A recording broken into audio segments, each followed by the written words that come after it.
হে আল্লাহ, আমার মতো গরিবের কপালে কখনোই এরকম মুরগি গোশত জুটতো না যদি আঙ্কেল আজকে না খাওয়াইতো। কি ব্যাপার মামুনি, তুমি খাইতেছো না কেন? খাও।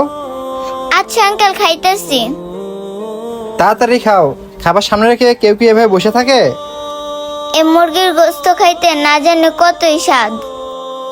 সোহানা, মুরগির তরকারিটা মনে হয় অনেক ভালো হয়েছে, আর তরকারির কালারটাও দেখে অনেক সুন্দর লাগতেছে। আঙ্কেল, গ্যারানটা তো সঙ্গে ভালোই লাগতেছে। আঙ্কেল, আমি তো এখনো খাইনি, আর দেখে অনেক ভালো লাগতেছে। মনে হইতেছে খাবারটা খেয়ে অনেক মজা হবে। আচ্ছা ঠিক আছে মামুনি, তাহলে তুমি খাও।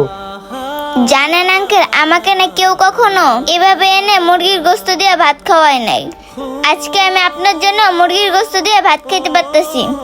আঙ্কেল, আমি আপনার জন্য আল্লাহর কাছে দোয়া করব, আল্লাহ যেন আপনাকে সব বিপদ আপদ থেকে রক্ষা করে।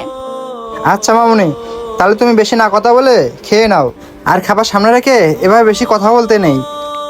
আঙ্কেল, আপনাকে যে আমি কি বলে ধন্যবাদ দিব তার ভাষা আমার জানা নেই। ঠিক আছে মামুনি, আমাকে ধন্যবাদ জানাতে হবে না।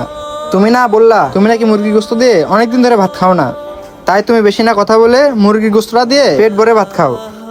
তবে আঙ্কেল, একটা কথা না বললেই নয়, আপনাদের মতো ভালো মানুষ এই দুনিয়াতে আছে বলেই আমাদের মতো গরিব অনাথ বাচ্চারা একবেলা হলেও ভালো মন্দ খেতে পারে। আর সব